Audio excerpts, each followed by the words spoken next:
흡스 미싱 세메스터 구글 콜라보레터리 활용 두 번째 강의를 시작하겠습니다.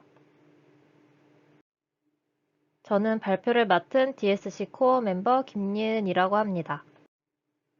본 강의는 한국외국어대학교 AI교육원의 지원을 받아 제작되었음을 알려드립니다. 위와 같은 순서로 강의를 진행하도록 하겠습니다. 지금부터 마크다운을 같이 살펴보겠습니다. 여러분이 깃에서 보셨던 바로 이 리드미 파일이 마크다운을 사용하여 작성한 파일입니다. 그럼 마크다운이 뭘까요? 마크다운은 일반 텍스트 문서의 양식을 편집하는 문법으로서 앞에서 본 리드미 파일, 온라인 문서 등의 문서 양식을 편집할 때 사용됩니다. 그러면 지금부터 같이 마크다운 연습을 시작해 보겠습니다. 여러분이 첫 번째 강의에선 이 코드 셀만 보셨잖아요. 코드 버튼 눌러서 그 옆에 보시면 텍스트 버튼 보이실 거예요. 이걸 누르면은 제가 이렇게 만들어 놓은 것과 같은 텍스트 셀이 있습니다. 이거 버튼 눌러보시면 또 보실 수가 있을 텐데 이 샵을 붙이는 게 바로 이런 제목을 만들 때 쓰는 문법입니다.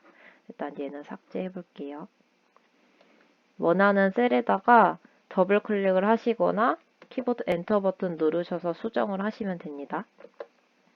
그래서 샵을 하나 붙이느냐, 두 개 붙이느냐, 세 개 붙이느냐에 따라서 글씨 크기를 점점 작게 만들면서 제목을 나타낼 수가 있고요. 총 샵을 6개까지 해서 제목의 크기를 원하시는 느낌으로 붙이실 수가 있습니다. 두 번째로는 수평선 기능인데 여러분들이 문단을 이렇게 작성하실 거잖아요.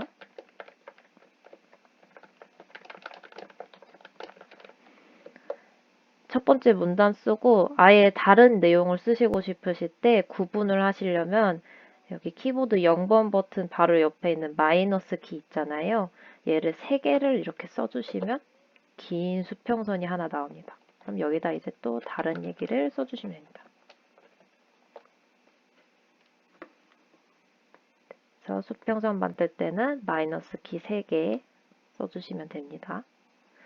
그리고 줄바꿈 하실 때 줄바꿈을 지금 해보시면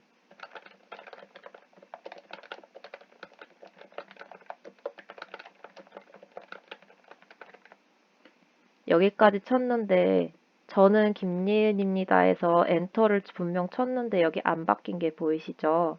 마크다운에서는 엔터를 2번 쳐주셔야 돼요. 그래서 이렇게 해주셔야 다음 줄로 줄이 바뀝니다.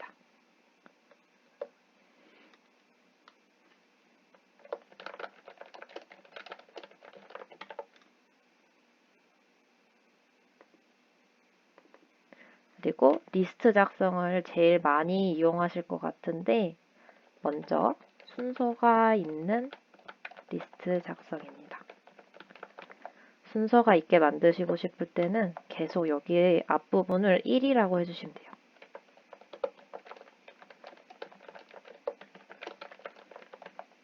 그러면 여기 옆에 보시면은 1, 2, 3번으로 제대로 순서가 붙는 게 보이시죠?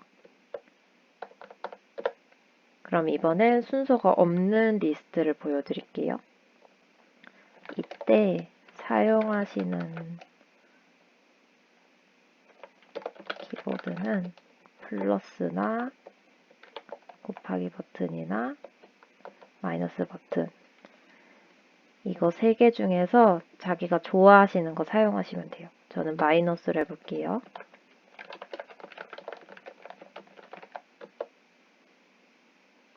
그러면 여기 이렇게 동그라미로 나오는 거 보이시죠? 여기서 탭 한번 눌러주셔서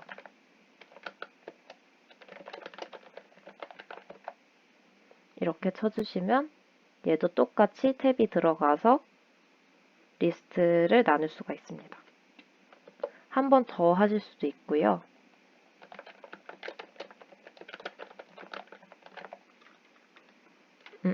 이때 여기 마이너스 키랑 내용 사이에 스페이스바를 치지 않아서 이렇게 된 건데 꼭 스페이스바를 쳐주셔야 합니다.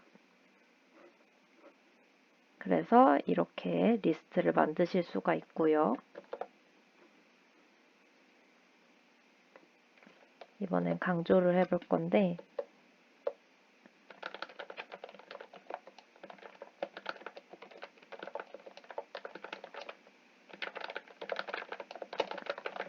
이 문장에서 흡수 미싱 세미스터를 강조해 볼게요. 그러면 마이너스 키를 이제 쉬프트 버튼 눌렀을 때 아랫바가 나오잖아요. 얘로 감싸주시면 돼요. 아랫바로 감싸주시면 이렇게 굵은 볼드체가 되고 같은 문장을 이번에 이탈릭체로 써볼게요. 이탈릭체는 얘를 두 개가 아니라 하나만 써주시면 돼요.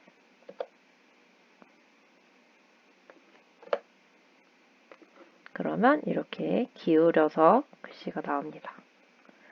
그리고 마치 투두 리스트처럼 취소선을 만드시고 싶으면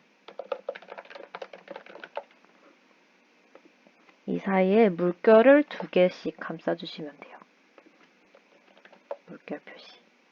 그러면 이렇게 뭔가 일을 끝냈을 때 짝대기 그는 것처럼 취소선이 생겼죠. 그리고 이번에는 밑줄 기능입니다. 밑줄 기능은 HTML 코드 작성하시듯이 U라고 해주시면 돼요. 그러면 여기 밑줄이 생긴 거 보이시죠? 이렇게 강조를 해보시면 되고요. 그 다음에는 인용구를 보겠습니다. 인용구를 하실 때는 이 기호를 쓰셔서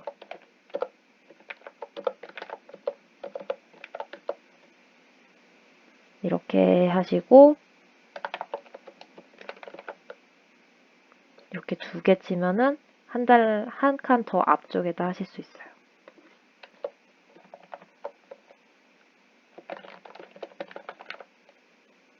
이러면 이렇게 되죠. 하나씩 해볼까요, 한번? 그러면 이런 느낌으로 된다는 거를 보실 수가 있죠. 그래서 이렇게 해도 된다는 걸 보여드렸고 그 다음에 이 문법 부분을 가장 많이 사용하실 것 같은데요. 링크를 거는 방법이에요. 먼저 한번 네이버 링크를 걸어볼게요. 네이버하고 대괄호를 하신 다음에 해당 링크에 대한 설명을 써주시면 돼요. 그래서 대괄호를 묶어주시고 소괄호 연 다음에 주소를 써볼게요. 그러면 여기 하이퍼링크처럼 파랗게 된 게 보이시죠? 이때 소괄호 안에다가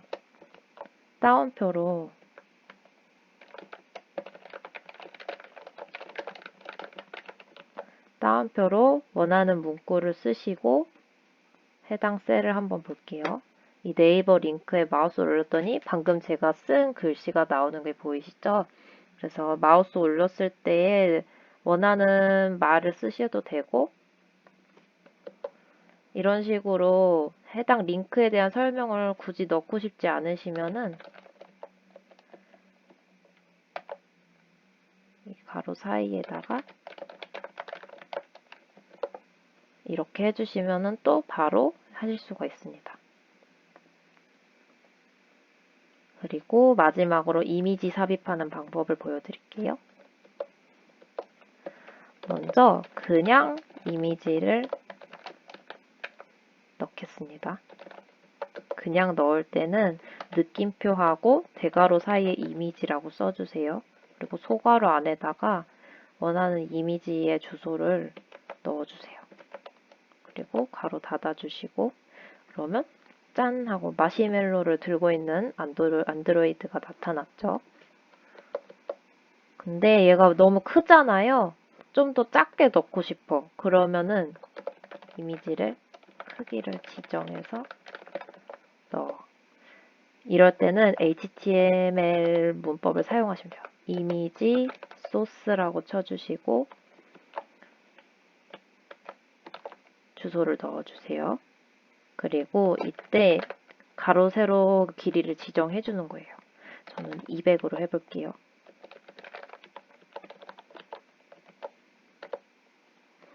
그러면 여기 조그맣게 원하는 크기로 안드로이드가 나타났죠? 그리고 마지막으로 이미지에 링크를 넣겠습니다. 그러면 우리 위에서 봤던 이미지랑 링크 넣는 걸 합치시면 돼요. 대괄호 하시고 느낌표 이미지를 하신 다음에 괄호 열고 여기다가 이미지 주소를 먼저 넣어주세요. 이미지 주소를 넣은 다음에 대괄호를 닫아주세요. 그리고 다시 소괄호를 열고 내가 연결하고 싶은 링크를 넣어주시면 돼요. 그러면 이제 이 안드로이드를 누르면 네이버가 열릴 거예요. 여기까지가 문법 설명이었습니다. 그러면 지금부터 콜앱으로 GPU를 사용하는 방법을 알아보겠습니다. 지금 보이시는 것처럼 콜앱 파일에서 한번 새로운 노트 열기를 눌러볼게요. 노트 열기 하셔서 이 처음 봤던 창이 보이시죠? 여기서 예로 들어가 주세요. 지금 여기 뜨는 많은 노트들은 콜앱 자체에서 자기들 기능을 설명해 주려고 만들어 놓은 노트들이에요. 이거 하나씩 나중에 살펴보시면 좋을 것 같아요. 일단 저희는 아래로 쭉 내려가셔서 라이브러리 임포트 스니펫 노트를 열어볼게요. 여러분이 앞으로 머신러닝을 하시면서 모델을 돌리시다 보면 콜앱 자체에 설치되어 있지 않은 라이브러리들도 많을 거예요. 그러면은 이렇게 pip 인스톨 하셔서 콜앱에 설치하셔서 사용이 가능하다고 이 노트에 나와 있거든요. 그래서 한번 쭉 보시면 좋을 것 같고 저희의 일단 목적은 GPU 사용하는 법을 알아보는 거였잖아요.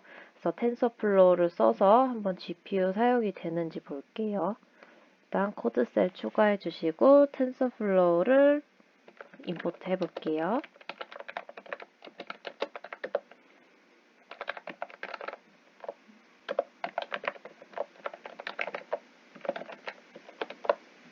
테스트 GPU 디바이스 네임하고 실행시켜 주세요. 그러면 지금 CPU를 쓰고 있기 때문에 아무것도 없다고 나오는 거예요. GPU로 바꿔볼게요. 여기 런타임 누르시고 런타임 유형 변경으로 들어가세요. 그러면 하드웨어 가속기 보이시는데 여기 논이라고 되어 있잖아요. 얘를 눌러서 GPU로 바꿔주세요. 그리고 저장 눌러주시고 방금 우리가 썼던 이 코드셀을 다시 실행해 볼게요. 그러면 바로 GPU를 사용하고 있다고 나오네요. 한번 무슨 GPU를 쓰고 있는지도 한번 볼까요? 코드셀을 추가해 주시고 이번에도 텐서플로우 파이썬 클라이언트 해주신 다음에 임포트를 해주실 건데 디바이스 라이브러리를 임포트 해주세요.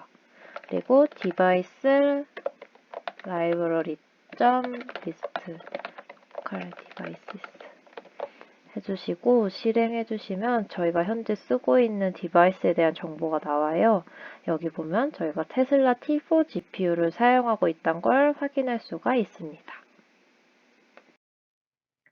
그러면 이제 런타임 유지하는 방법에 대해 알아보도록 하겠습니다. 우리가 구글 콜앱을 사용할 때 드라이브는 런타임의 최대 수명이 12시간인 가상머신에 연결이 되는데요. 브라우저를 종료하거나 이 12시간 동안 아무런 입력이 없는 경우에 자동으로 런타임이 끊겨서 코드의 실행 결과 등이 초기화돼 버리고 맙니다. 이런 식으로 런타임 연결이 끊어졌다는 알림이 뜨고 여러분이 진행하고 계시던 코드들의 결과를 볼 수 없게 됩니다. 그러면 어떻게 하면 런타임을 유지할 수가 있냐면요. 이제 화면에 보이시는 코드를 입력해 주시면 되는데 코드를 먼저 살펴볼까요? 이 setInterval 함수의 두 번째 파라미터 값은 단위가 밀리세컨드라서 이 클릭커넥트는 30분마다 이 콜앱 툴바 버튼을 누르라는 자바스크립트 코드예요. 그러면 이 코드를 어디다가 쓰면 되는 것이냐? 바로 콜앱 페이지에 콘솔에 써주는 것입니다. 코드에서 보면 툴바 버튼을 누르라고 되어 있는데 콜앱 툴바 버튼이 뭔지 개발자 도구를 통해서 찾아보니까 코드셀과 텍스트셀임을 확인할 수 있었습니다. 그러면 이제 이 코드를 콘솔 창에다가 입력하게 되면은 30분마다 콜앱에서 코드셀을 자동으로 생성할 수 있게 됩니다. 여기 이 콘솔이라는 창을 눌러주시고 방금 본 이 코드를 적어서 엔터 쳐주세요. 그러면 30분마다 콜앱에서 새로운 셀이 생성되면서 여러분이 돌리고 있던 머신러닝이든 뭐 다른 코드 등이든 12시간이 지나도 계속해서 돌아갈 거예요. 이 코드가 궁금하시면 30분 너무 기니까 한 3초 정도로 바꿔서 돌려보세요. 그러면 3초마다 셀이 막 뿅뿅뿅 생기는 걸 확인하실 수 있을 겁니다. 여기까지 구글 콜의 두 번째 강의를 마치겠습니다. 여러분이 콜앱을 사용하시는 데 있어서 도움이 되었길 바랍니다. 감사합니다.